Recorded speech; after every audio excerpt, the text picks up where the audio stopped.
Olá, meus irmãos, paz seja convosco. Vamos ler 1 Crônicas, capítulo 9?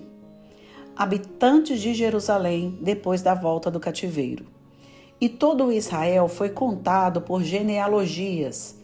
Eis que estão escritos no livro dos reis de Israel. E os de Judá foram transportados à Babilônia, por causa da sua transgressão. E os primeiros habitadores que moravam nas suas possessões e nas suas cidades foram os israelitas, os sacerdotes, os levitas e os netineus. Porém, alguns dos filhos de Judá e dos filhos de Benjamim e dos filhos de Efraim e Manassés habitaram em Jerusalém. Utai, filho de Amiúde, filho de Onri, filho de Inri, filho de Bani, dos filhos de Pérez, filho de Judá.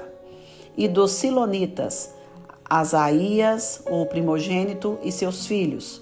E dos filhos de Zerá, Jeuel e seus irmãos, e 690.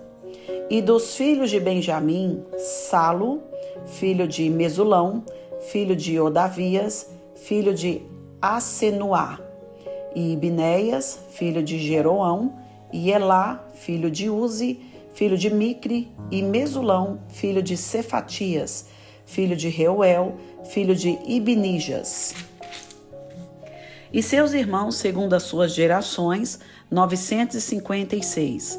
Todos esses homens foram cabeças dos pais nas casas de seus pais. E os sacerdotes, Gedaías e Jeoiaribe e Jaquim. E Azarias, filho de Ilquias, filho de Mesulão, filho de Zadok, filho de Meraiote, filho de Aitube, maioral da casa de Deus. Adaías, filho de Jeroão, filho de Passur, filho de Malquias, e Masai, filho de Adiel, filho de Jazera, filho de Mesulão, filho de Mesilemite, filho de Imer. Como também seus irmãos, cabeças nas casas de seus pais, 1760, varões valentes para a obra do ministério da casa de Deus. E dos levitas, Semaías, filho de Assube, filho de Asricão, filho de Asabias, dos filhos de Merari.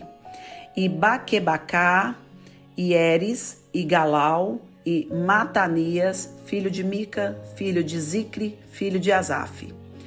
E Obadias, filho de Semaías, filho de Galau, filho de Gedutum, e Berequias, filho de Asa, filho de Eucana, morador das aldeias dos Netofatitas.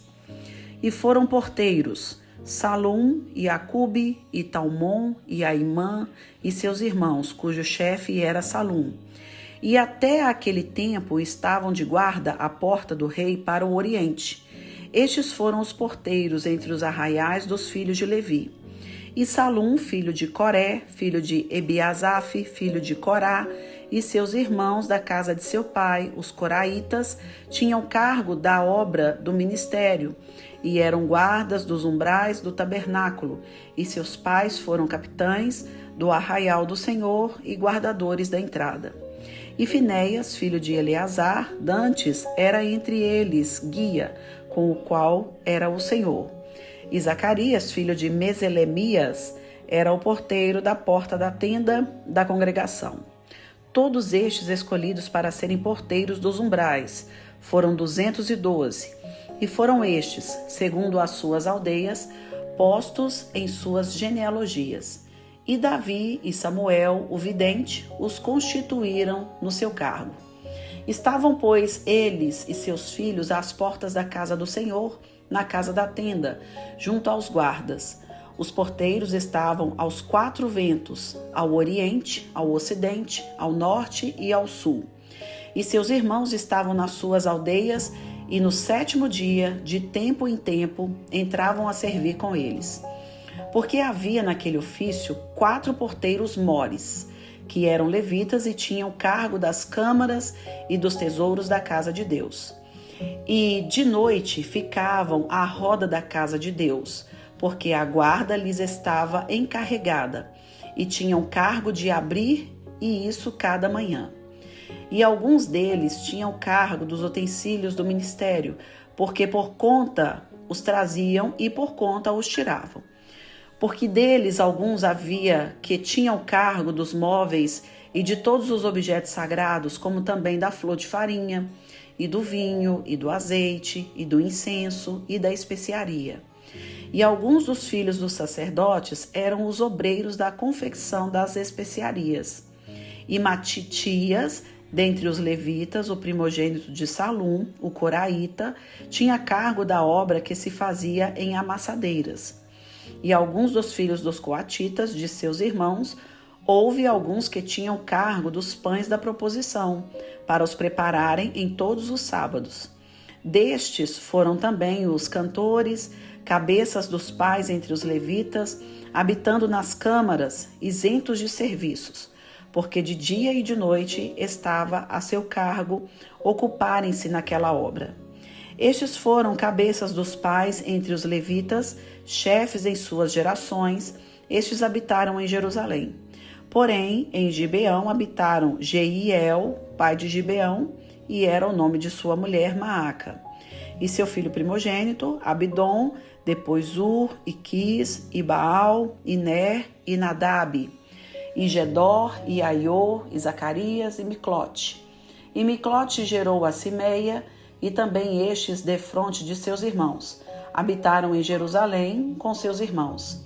E Ner gerou a Quis, e Quis gerou a Saul, e Saul gerou a Jonatas, e a Malquissua, e a Abinadab, e a Esbaal. E filho de Jonatas foi Meribe-Baal, e Meribe-Baal gerou a Mica. E os filhos de Mica foram Pitom, e Meleque, e Tareia. E Acás gerou a Jaerá, e Jaerá gerou a Lemete, e a Asmavete, e a Zinri, e Zinri gerou a Moza. E Moza gerou a Bineá, cujo filho foi Refaías, cujo filho foi Eleasa, cujo filho foi Azel. E teve Azel 6 filhos, e estes foram os seus nomes: Asricão, e Bocru, e Ismael, e Searias, e Obadias, e Anã. Estes foram os filhos de Aziel. Fim do capítulo 9. Irmãos, então vamos lá.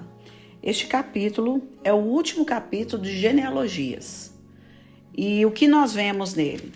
Ele traz os nomes daqueles que retornaram do cativeiro e foram morar em Jerusalém. Daqueles que voltaram para a reconstrução de Jerusalém. Quando nós vemos este capítulo, o que nos chama a atenção? É que cada um destes que retornaram para Jerusalém, eles tinham funções. Aqui apresenta aqueles que eram sacerdotes. Inclusive, se você olhar aqui na genealogia dos sacerdotes, que começa no versículo 10, do versículo 11, você vai ler um nome que é Zadok. E este Zadok, ele era o sacerdote do tempo de Davi. Ele foi constituído, no tempo de Davi, que na época era Zadok e Aimeleque. Então aqui se vê que o filho, ou o neto de Zadok retorna do cativeiro da Babilônia para Jerusalém. Também há outros nomes conhecidos. Então, antes de nós entrarmos nessa questão do nome, eu quero só fazer o apontamento aqui das funções que retornaram para Jerusalém, que seriam os sacerdotes, os levitas, os servos do templo, os porteiros e os cantores. Sendo que os filhos dos porteiros, eles tinham uma grande função dentro do templo. Além de terem que abrir os portões do templo todos os dias pela manhã, eles também eram responsáveis por toda a mobília do templo, pelos pães. No entanto, tem um aqui que fala que ele é responsável pela amassadeira, ou seja, ele tinha que amassar a massa, dos pães. Eles tinham que preparar todo sábado os pães da preposição. Eles tinham que cuidar das especiarias. Lembra que o sacerdote, para ele entrar no Santo dos Santos, ele tinha que entrar com como é que chama? Um equipamento de incenso, e ali ele colocava algumas folhas que eram especiarias. Então todo esse cuidado era por conta dos filhos dos porteiros. E então retorna para Jerusalém aqueles que tinham funções, aqueles que já tinham na sua descendência, todos aqueles que já tinham as suas funções definidas, né, desde o tempo de Davi. E além disso, também volta a dizer da genealogia de Saul, a partir do versículo 35, que fala sobre a genealogia do primeiro rei de Israel. Eu torno a dizer que estas repetições elas eram necessárias, como eu expliquei ontem, porque o povo não tinha acesso à palavra, então eles ouviam o sacerdote ler a palavra. Então, quanto mais o sacerdote repetisse, mais eles gravavam. Então essa era a necessidade. Por isso é que nós estamos, quando nós começamos a ler e a gente vê que está repetindo, você tem aquele sentimento assim, mas eu já ouvi essa história. É por isso, é porque a repetição naquela época ela era necessária e as traduções não deixaram de colocar as repetições. E uma coisa que eu gostaria de falar aqui também é que tudo isso era necessário para que o povo se lembrasse das coisas que passadas, das bênçãos que Deus havia prometido e cumprido enquanto eles estavam na presença, e também o fato de sair da presença de Deus é um problema muito grande.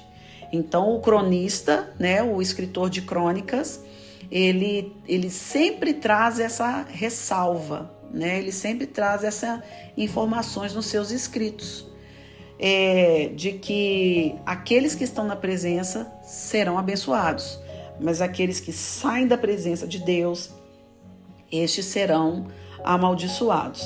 Tudo depende de escolhas. Tudo depende de escolhas. Então escolha Deus, escolha o Senhor. Hoje em dia não é diferente. Nós também temos a nossa salvação a partir do quê? Da escolha, da entrega. Você será salvo se você escolher se entregar para Jesus. Se você escolher o sangue de Cristo na sua vida.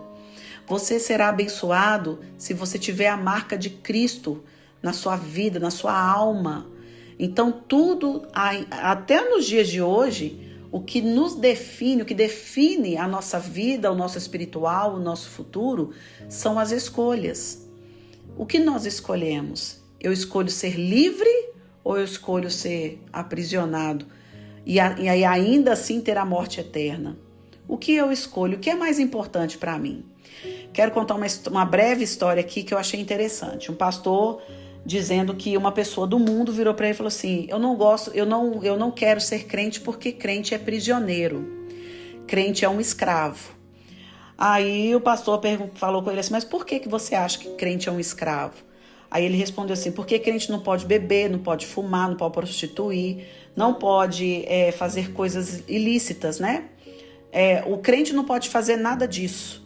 Aí o pastor perguntou para ele: você gosta de beber? Gosto. Você gosta de fumar? Fumo. Você gosta disso, gosta daquilo? Ele falou: gosto. Aí o pastor falou com ele assim: pois bem, você disse que crente ele é escravo. Aí eu te pergunto o seguinte: fica um mês sem fumar. Você conseguiria ficar um mês sem fumar? Ele: não, pastor, que é isso? Se eu ficar sem fumar, eu enlouqueço. Ele falou: então quem que é o prisioneiro? Porque o crente, porque Deus pega aquele que fumava e hoje transforma naquele que não consegue nem ver o cigarro na sua frente. Aí perguntou para ele: você gosta de beber? Bebo todo final de semana, eu bebo a minha cachaçinha, minha cerveja, e durante a semana também, se eu quiser, eu bebo. Aí o pastor falou com ele: fica um mês sem beber. Ele: não dou conta, eu vou morrer desse jeito. Eu falei: então quem é o prisioneiro? Porque Deus, ele pega aquele que é prisioneiro e transforma ele numa pessoa liberta.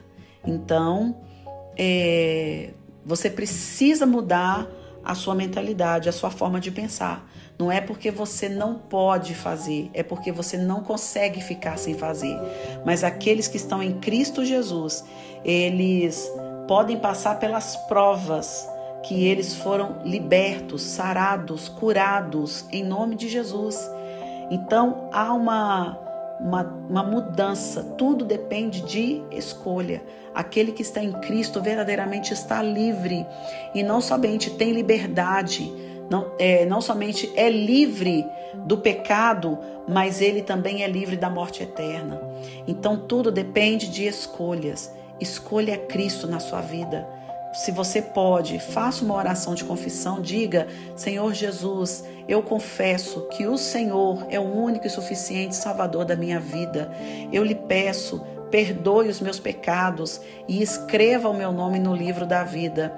Eu reconheço que somente o Senhor é o único caminho, a verdade e a vida, que ninguém vai ao Pai se não for pelo Senhor. Em nome de Jesus, amém. Que Deus te abençoe, um forte abraço e até amanhã.